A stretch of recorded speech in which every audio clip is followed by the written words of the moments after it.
मोदी जी, ये वीडियो आप और आपके आसपास जो अधिकारी हैं उनके लिए है। क्या आप ये जानते हैं कि बीते 7 सालों में देश के कम से कम 15 राज्यों में 70 से ज्यादा बड़ी परीक्षाओं के पेपर लीक हुए हैं? उदाहरण के तौर पर उत्तर प्रदेश की पुलिस भर्ती आरओ आईआरओ से लेकर राजस्थान की रीट, हरियाणा की सीटी, मध्य प्रदेश का पटवारी घोटाला, महाराष्ट्र के स्वास्थ्य विभाग व टीटी घोटाले तक कोई ऐसा इलाका नहीं बचा है जहां पर माफिया ने आपके सिस्टम को नुकसान न पहुंचाया हो। नतीजा ये कि 1.7 करोड़ से ज्यादा छात्रों के साल, उम्र, उम्मीदें बर्बाद हो गई। मोदी जी, साल 2025 में आप हरिद्वार देख लीजिए, वहां पर यूके एसएससी का पेपर लीक हो जाता है। करीब 1 लाख युवाओं का भविष्य खतरे में पड़ गया। कर्नाटक में पेपर व्हाट्सएप पर बिक रहा था। हरियाणा के सोनीपत में सीआईएसआर यूजीसी नेट की परीक्षा से एक दिन पहले पेपर बाहर आ गया, व्हाट्सएप पर धड़ल्ले से बिका। 2026 की शुरुआत में भी बीपीएससी टीआरई 3.0 और ओडिशा पुलिस भर्ती में माफिया गिरोहों की जांच और गिरफ्तारी से हुई। कश्मीर से लेकर कन्याकुमारी तक बीते कुछ सालों में बच्चे सड़कों पर उतरे हैं। तेलंगाना में युवाओं का गुस्सा साफ साफ दिखा है। बंगाल के शिक्षक घोटाले ने मेहनत और काबिलियत का मजाक उड़ाया है। मध्य प्रदेश के युवा एमपीपीएससी की बदलती तारीखों के बीच जवानी गला रहे हैं। हालत यह हो गई है कि जो छात्र कल तक कानून और न्याय की पढ़ाई कर रहे थे, वो भी मोदी जी आज खुद एक ऐसे सिस्टम का शिकार हैं जहां इंसाफ मिलना मुश्किल है। बच्चों के लिए रो रहा हूं, तुम्हारे बच्चों के लिए रो रहा हूं, तुम्हारे बच्चों के लिए रो रहा हूं। देश में 5 बजे के बाद सुनवाई हो सकती है, तुम धरना क्यों नहीं दे सकते? आपके डिजिटल इंडिया के बड़े बड़े दावों के बीच एसएससी, नीट, आईबीपीएस, सीयूईटी जैसी परीक्षाएं बार बार सर्वर फेल और तकनीकी गड़बड़ियों का शिकार हुई है। ग्रामीण बैंक की परीक्षाओं में फिर से एग्जाम के नाम पर छात्रों को महीनों घुमाया गया है। गांव का वो लड़का जो शिक्षक या फिर रेलवे को अपनी आखिरी उम्मीद मान रहा था, वो आज सिर्फ तारीख और नोटिस के चक्कर में फंसा है। आपके केंद्र सरकार के विभाग में आज भी 10 लाख पद खाली पड़े हैं, लेकिन भर्ती होने में मोदी जी 5-5 साल लग जाते हैं। वो लड़का जो 1000 रुपए का फॉर्म लेकर एक कॉम्पिटिटिव एग्जाम की तैयारी करता है, पैसा जुटाता है, फिर कभी 500 कभी 800 किलोमीटर दूर जनरल डब्बे में लटक कर जाता है। लेकिन मोदी जी जब वो पहुंचता है वहां पर तो पता चलता है कि उसका पेपर लीक हो गया है, सर्वर हैंग कर गया है। मतलब कोटा से लेकर प्रयागराज तक मोदी जी आज के दौर में इस देश में हर महीने कोई ना कोई कमरा अंदर से बंद होता है और कोई मां अपना बेटा खो देती है। लेकिन इन सब के बीच में मोदी जी, आपकी सरकार की प्राथमिकता पेपर लीक को रोकने, खाली पद को भरने, माफिया पर सख्त कार्रवाई करने, इन सब की जगह यूजीसी के जरिए कॉलेजेस में जाति को औजार बनाना जरूरी समझती है।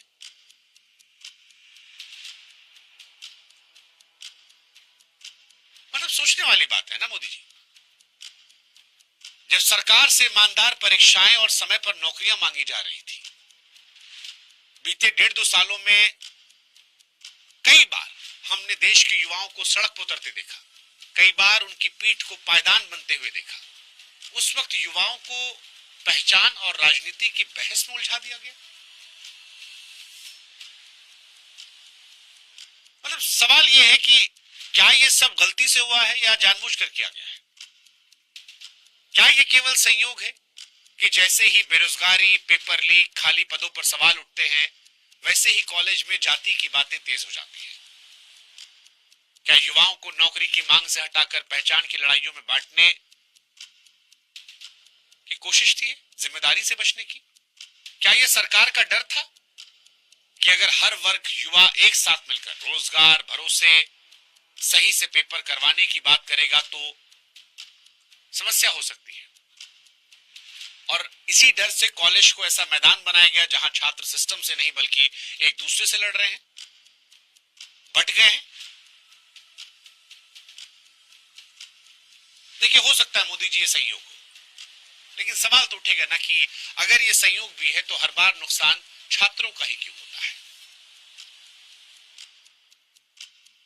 मतलब किसी ने बड़ा अच्छा लिखा था कि वतन की फिक्र में सोए नहीं हम बरसों से, मगर यहां तो मुकद्दर ही लीक हो जाता है। हालांकि जब मैं युवाओं की बात कर रहा हूं और ये सवाल उठा रहा हूं तो आपकी सरकार के कुछ समर्थक तुरंत हमको ज्ञान देने आ जाएंगे कि भाई साहब आपने कई सारे एग्जाम्स की बात की है जो राज्यों के विषय है, उसमें मोदी जी क्या कर ले। अच्छा, पेपर लीक हो राज्य में हुए तो उसमें मोदी जी क्या कर ले। अरे डबल इंजन का वादा मोदी जी आप ही किए थे ना, केंद्र और राज्य में एक ही सरकार होगी तो विकास तेज होगा। अब जब उत्तर प्रदेश, मध्य प्रदेश, राजस्थान, हरियाणा में आपकी सरकार है और वहां पेपर लीक हुआ है, पेपर कैंसिल हुआ है या छात्र की पीठ को पायदान बनाया गया है, दिल्ली में आए दिन प्रोटेस्ट हो रहे छात्रों के, तो मोदी जी डबल इंजन सिर्फ वोट मांगने का नारा थोड़ी हो सकता है। और वैसे भी आप ही कहे थे ना, एक देश एक परीक्षा, जब आप नीट की परीक्षा को राज्यों के विरोध के बावजूद लागू कर दिए, यूजीसी के जरिए कॉलेजेस के नियम को रातों रात बदल रहे हैं, तो फिर मोदी जी पूरे देश के लिए भर्ती कैलेंडर और सख्त कानून भी तो बन सकता है ना। पेपर लीक करने वाले गिरोह किसी एक राज्य के तो है नहीं, उनका जाल पूरे देश में है। और जब दुश्मन देश का है तो उससे लड़ने के लिए केंद्र सरकार अपनी जिम्मेदारियों से बच तो सकती नहीं है।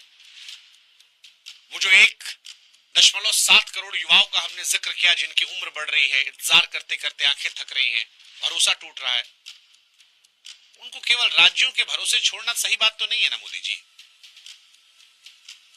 परीक्षा करवाने वाले सर्वर एजेंसियां तो वही है ना जो केंद्र सरकार के अंडर काम करती है। अब अगर डिजिटल इंडिया आपका सपना है तो उसके फेल होने की जिम्मेदारी भी तो आपकी होगी ना मोदी जी। लड़े तो जीते नाम सरदार का, हारे तो भी सवाल सरदार का। राज्य का विषय वो कहकर आपको जिम्मेदारी से बचा सकते हैं जिनकी नीयत कमजोर होगी। और सच यही है कि जहां नीयत होती है वहां केंद्र सरकार दखल दे देती है। सवाल नीयत का नहीं नतीजे का, और नतीजा यही है कि मेहनत पर भरोसा करने वाला छात्र आज ठगा हुआ तो महसूस कर रहा है मोदी जी। इसलिए आज हम आपसे बात करना चाहते हैं।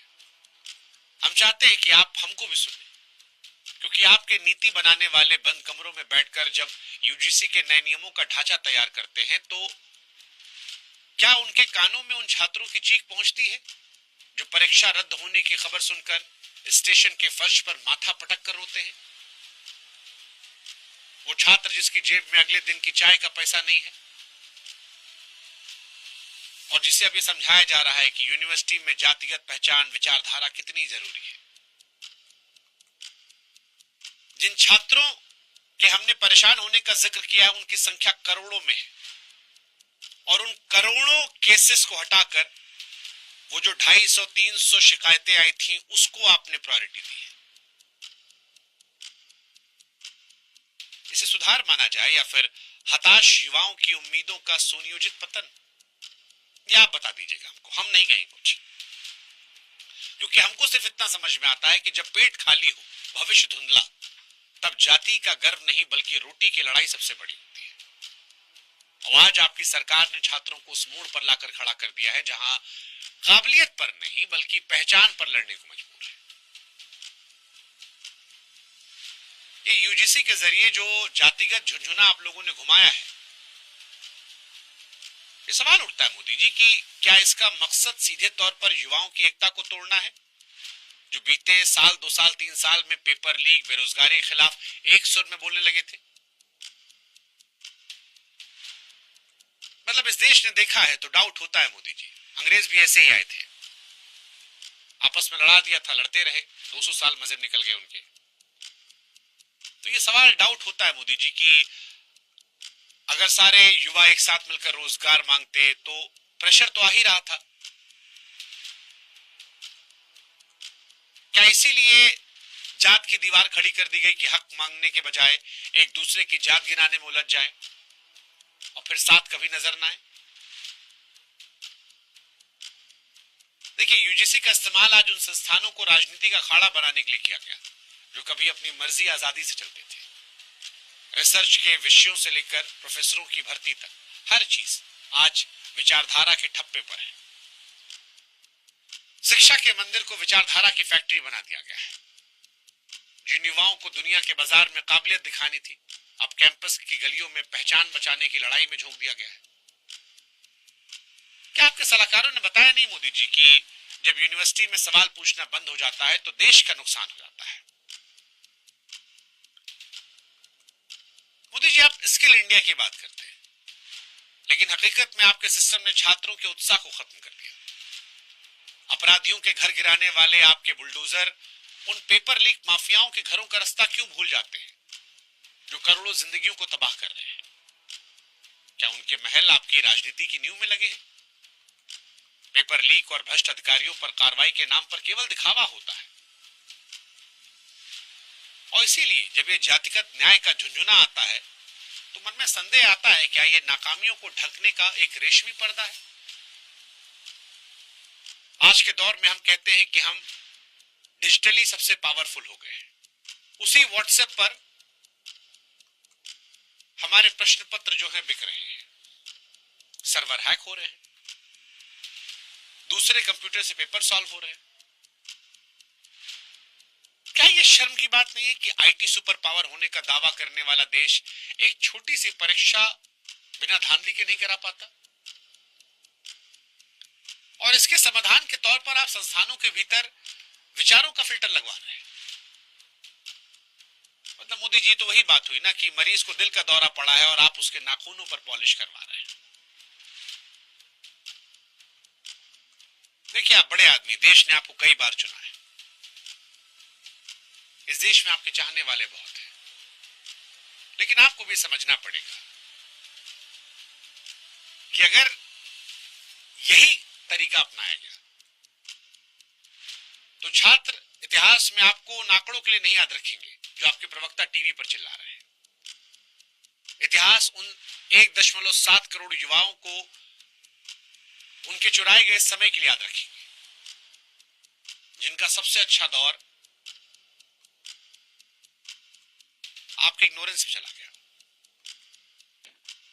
वो ये सवाल करेंगे कि क्यों छात्रों के हाथों से किताब छीनकर जातिगत नफरत और विचारों की गुलामी की तरफ धकेल दिया गया।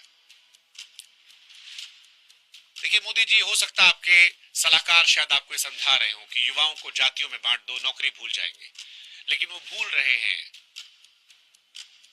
कि भूखा युवा जिस दिन सड़क पर उतरेगा उस दिन कोई कार्ड नहीं हराता। आपके सलाहकारों ने शायद आपको वोट बैंक का जुगाड़ दे दिया होगा, लेकिन आपको यह एहसास करना होगा कि पूरी पीढ़ी का भरोसा छीन लिया है। वो था ना एक शेर मोदी जी की, जिस ओर जवानी चलती उस ओर जमाना चलता है। काहे के विश्व गुरु बनेंगे हम जब हमारी जवानी खत्म हो जाएगी। अटल जी कहे थे ना मोदी जी की सरकारें आएंगी जाएंगी, देश रहना चाहिए। आज आप में, कल कोई और होगा। ऐसा मत कीजिए कि जब आप ना रहें देश का भविष्य भी ना रहे।